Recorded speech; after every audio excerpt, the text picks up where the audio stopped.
Great, well, welcome everybody and thanks for being here.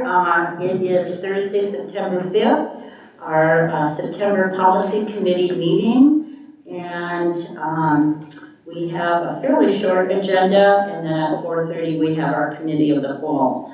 And we want to just jump into the agenda. We do not have, well, I'll preface it by saying we've had a hefty policy review last month. But this month, a little bit smaller, a lot going on with the start of school. So for policies for first reading, we do not have any. And then we have 2 policies for our second reading. The first one is policy 420, and it currently is called Student and Employees with Sexually Transmitted Infections and Diseases and certain other communicable diseases and infectious conditions. And this is to replace policy 4055, 4065, and 5130. We had a discussion at last month's meeting suggesting a name change for 420 to communicable diseases and infectious conditions. And the purpose of this policy is the public concern that students and staff of the school district be able to attend the schools of the district without becoming infected with serious communicable or infectious diseases, including but not limited to human immune deficiency virus, HIV, acquired immune deficiency syndrome, AIDS, hepatitis B, and tuberculosis. Thank you. Thank God we have a nurse here. Requires that the school board adopt measures effectively responding to health concerns while respecting the rights of all students, employees, and contractors, including those who are so affected. The purpose of this policy is to adopt such measures, and this is based on the model NSBA and MASA policy. And we have Crystal here with us. Thank you. Jason, if you both want to come up, and if you want to introduce yourself, and we do have a couple questions, but if you want to walk us through, maybe Crystal, introduce yourself, and then just any comments that you have on this policy. Okay. Good afternoon, members of the board. Jason Crane, Special Education Director. And I'm Krista Olker, a licensed school nurse for the district.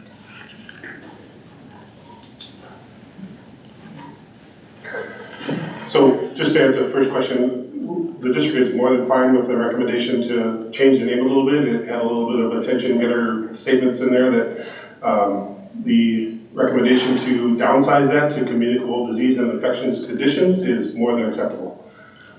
Does that answer your first question? Yeah, and just so you know, in just reviewing some other districts with this one, that's where I proposed it, and it was used in some other larger districts like ours. Yep. Do you have any other specific questions you want us to attend to? Well, I think we do have some comments, but if there is anything, Crystal, being you reviewed this as well, you wanted to add to this policy or just highlight that we should know about from your perspective, that would be great. Yeah, so the policy encompasses communicable diseases throughout the district that we see in students and staff, whether it be something that we need to report to the state versus just a common communicable disease, and how the district and the nursing staff would handle those.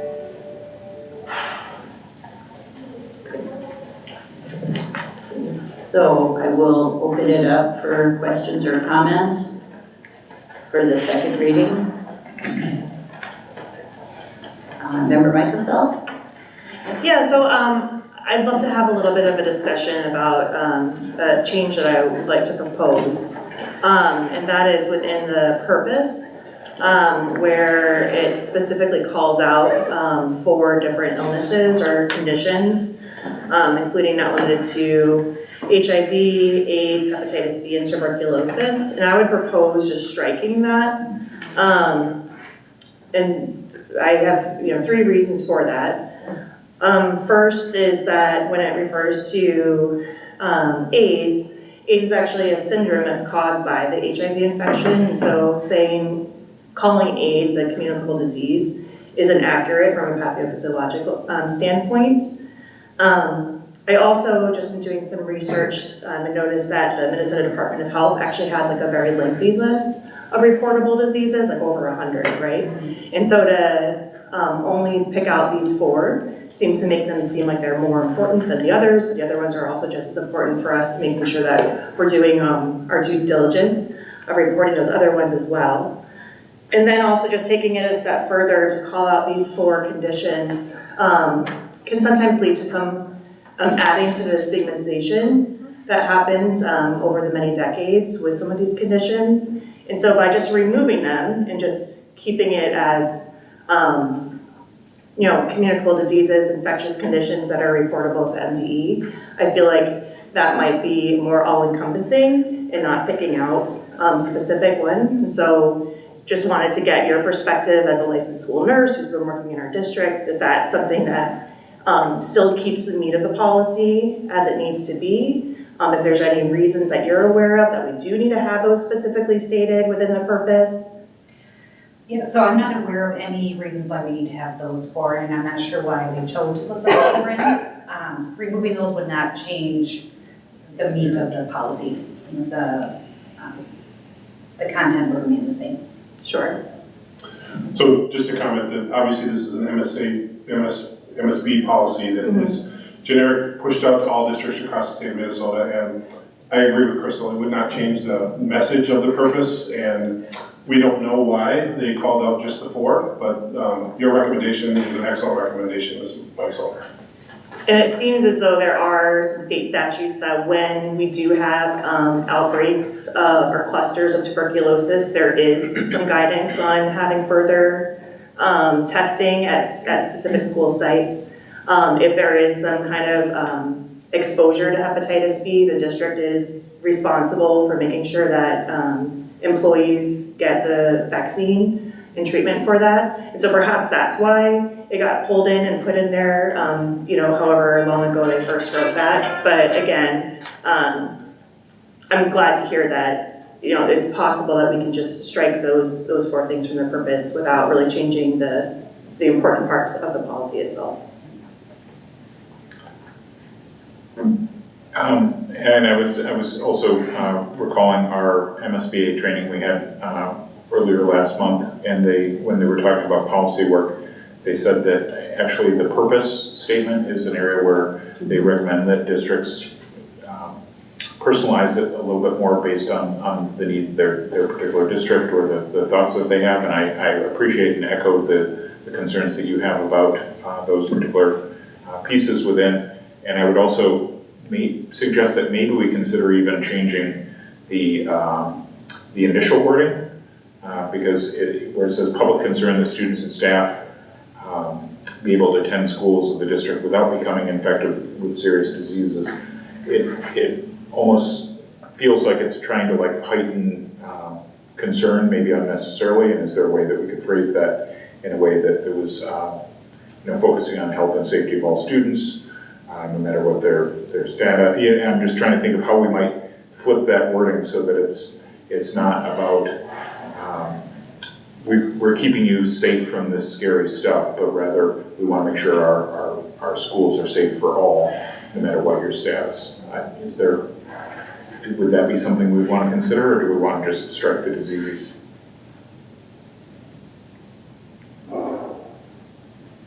I would support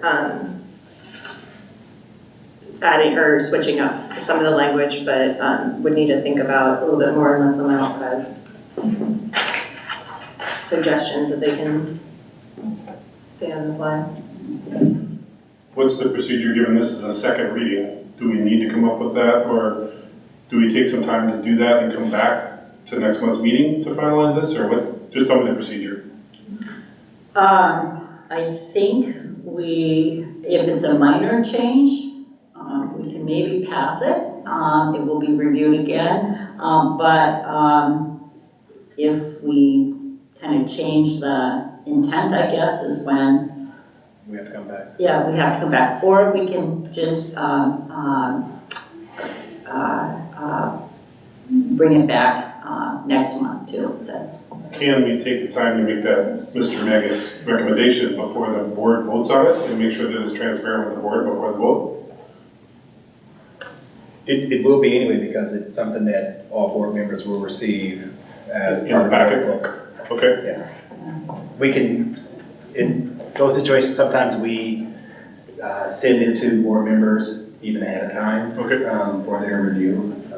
And so I think we can do that as well. So I think we can do a quick rewording or reworking of the purpose, because it won't change. Right. And When I was researching some other larger school districts with their purpose, they had changed some of the wording at the beginning. I don't have copies with me right now, but I often will do that to see if there's some better wording, especially if they've reviewed it before we had. And so I think we could propose, or we can again hold it for next month. But I have some proposed language. Okay. To ensure the health and safety of all students, staff, and contractors within our school district, the school board is committed to implementing measures that prevent the spread of serious communicable disease and infectious diseases. This policy aims to balance the need to protect public health with the rights of all individuals, including those who may be infected. By adopting these measures, we can create a safe and welcoming learning environment for everyone. Something along those lines. Chat TP. I actually like that without seeing it. The public concern was the piece that just kind of, I was uncomfortable, and that's taking that out. Yeah, I just wanted to flip the language so it was Yeah. more student positive Yeah. as opposed to fear-mongering. That sounded really good. Do you want to just state it one more time? Microphone, please. Your microphone. Sorry. To ensure the health and safety of all students, staff, and contractors within our school district, the school board is committed to implementing measures that prevent the spread of serious communicable and infectious diseases. This policy aims to balance the need to protect public health with the rights of all individuals, including those who may be infected. By adopting these measures, we can create a safe and welcoming learning environment for everyone. Okay. Thanks. Excited. Thank you. Good. So we can bring, if everyone's in agreement, that new language forward. It still does allow us to go look at some other policies, and if we wanted to wordsmith it any more, we could do that at the meeting itself. So, That's correct. yeah.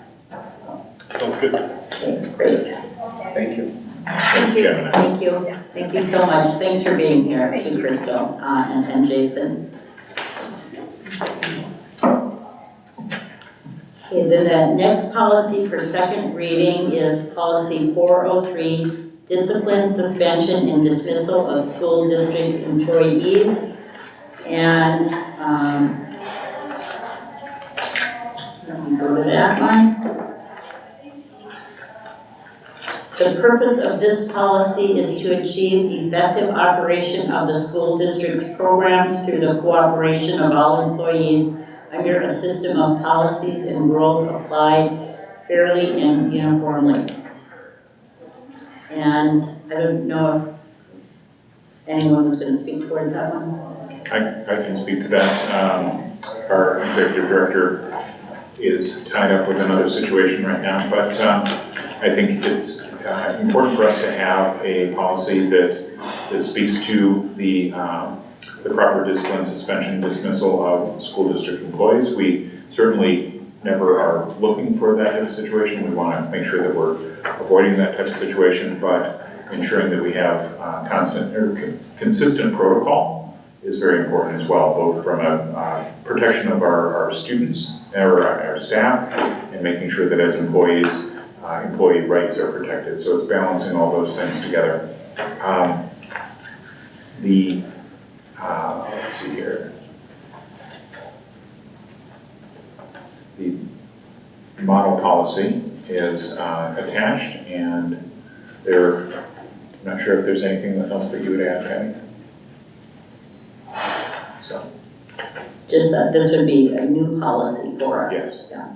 so we didn't have the policy previously, but it's important to have a policy, especially considering sometimes dismissal or suspension or discipline of an employee might turn into a litigious situation. We want to make sure we have a policy to back us up. Excuse me, John. Yes. I mentioned that she had sent it out. She knew that she had. Oh, yes. It was requested by the board at our previous policy committee meeting that we share with all of our bargaining unit leaders, and we did so. And the only response we got was thanks for the information, so it was readily accepted. Any comments or questions? Just that I'm glad that we were able to send it out to our employee units.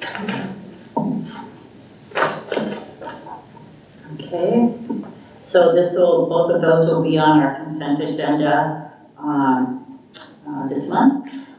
And then the last is really a policy for review, and it's student promotion, retention, and program design.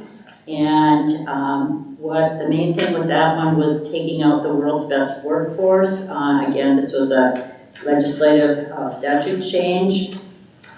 And let me see if I can find that. Oh, see.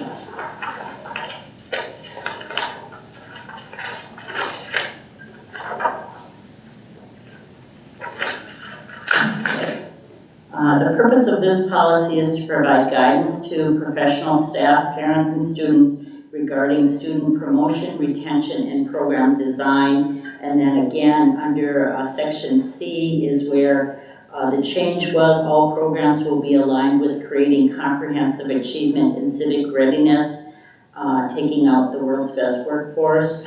And as we had talked about last month too, that we did review it 9/19/2023 and also April 25th, 2023, and there were legislative changes that why we reviewed it again. So we're doing a good job reviewing this policy and moving the legislative changes quickly. So any comments or questions on this policy 513?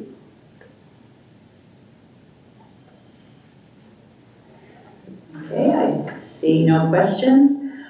So that is our policies for this month, and again, that will be on the consent agenda as well. And so we will be meeting in October, and I don't have the date stuck in my mind right now.